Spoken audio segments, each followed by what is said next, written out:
श्री राम को हनुमान के साथ क्यों करना पड़ा छल?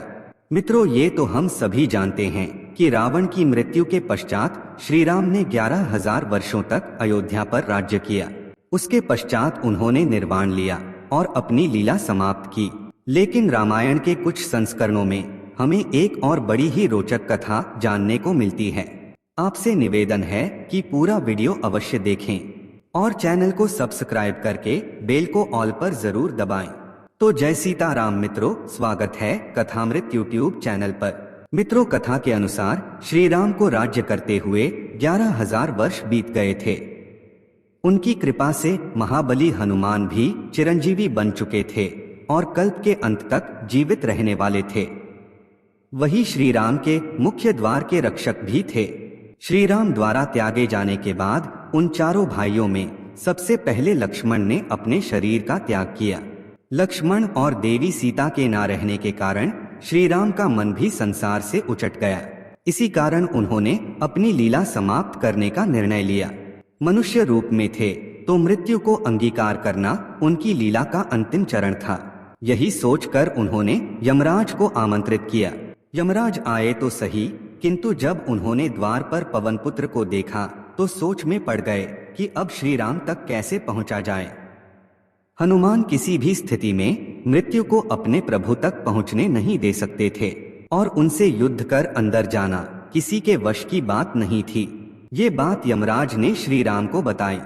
जब श्री राम ने ये सुना तो उन्होंने हनुमान जी को बुलाकर बहुत समझाया कि जिसने भी जन्म लिया है उसकी मृत्यु आवश्यक है, अतः अब वे हठ छोड़ें और उन्हें इस संसार का त्याग करने दें।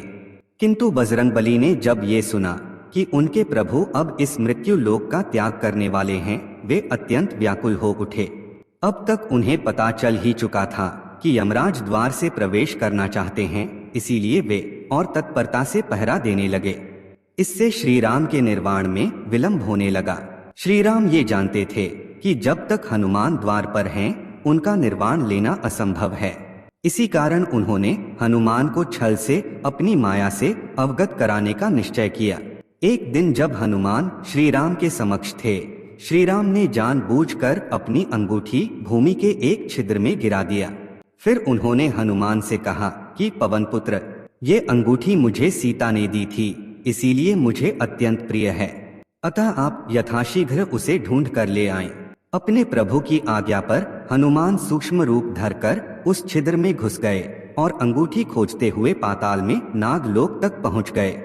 वहां जब नागों ने उन्हें कुछ खोजते हुए देखा तो वे उन्हें नागराज वासुकी के पास ले गए। हनुमान ने वासुकी को प्रणाम किया और वहां आने का अपना प्रयोजन बताया।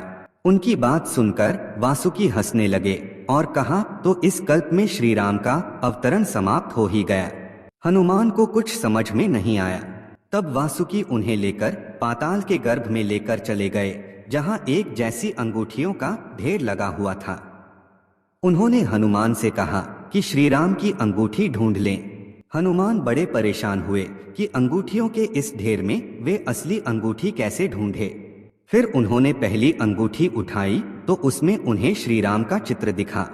वे प्रसन्न हो गए और वापस जाने को मुड़े ही थे कि उनका ध्यान वहां पड़ी अन्य अंगूठियों पर पड़ा। वे ये देखकर आश्चर्यचकित रह गए कि सभी अंगूठियां एक सी ही थी और सब में श्री राम का चित्र अंकित था। उन्होंने नागराज वासुकी से इसका रहस्य पूछा। तब उन्होंने कहा कि क्या आपको लगता है कि आज तक केवल एक ही श्री राम अवतरित हुए हैं? आज से पहले असंख्य श्री राम अवतरित हो चुके हैं और आज के बाद भी असंख्य श्री राम अवतरित होते रहेंगे। यही परमपिता ब्रह्मा द्वारा रचित सृष्टि का विधान है। इसी को सृजन और विनाश का चक्र कहते हैं। ब्रह्मा जी के आधे दिन को एक कल्प कहा जाता है, जिसमें 1000 चतुर्युग होते हैं। प्रत्येक कल्प में उन्हीं सहस्त्र चतुर्युग के किसी त्रेता में श्री राम अवतरित होते हैं। यही नहीं, स्वयं आप भी हर कल्प में जन्म लेते हैं और इस अंगूठी को ढूंढते हुए यहाँ आते हैं। तब आपकी अनुपस्थिति में श्री राम अपनी लीला समाप्त कर यमराज के साथ अपने लोक वापस चले जाते हैं। इसी प्रकार इन अंगूठियों का ढेर बढ़ता रहता है। भविष्य के श्री राम की अंगूठियों के लिए अभी भी यहाँ बहुत स्थान है। तब हनुमान श्री राम की लीला को समझ गए। उन्हें ये भी समझ आ गया कि भले ही वे नारायण का अवतार हों, यदि वे पृथ्वी पर अवतरित होते हैं तो उस रूप में उनकी मृत्यु होना भी निश्चित है। यदि ईश्वर स्वयं अपने बनाए विधान का उल्लंघन करेंगे तो सृष्टि में अराजकता व्याप्त हो जाएगी। हनुमान के मन की व्यथा समाप्त हो गई और वे पुनः वापस धरती लोक पर आ गए।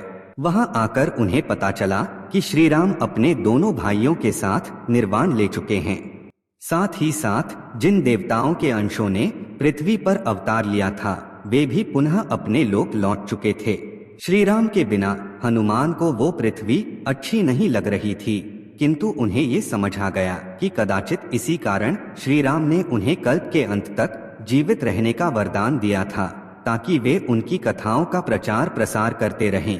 चिरंजीवी हनुमान आज भी इस लोक में उपस्थित हैं और सृष्टि के अंत तक राम कथा भी उनके साथ उपस्थित रहेगी। तो मित्रों, आज का वीडियो यहीं तक। आप सभी को जय सीताराम, जय हनुमान।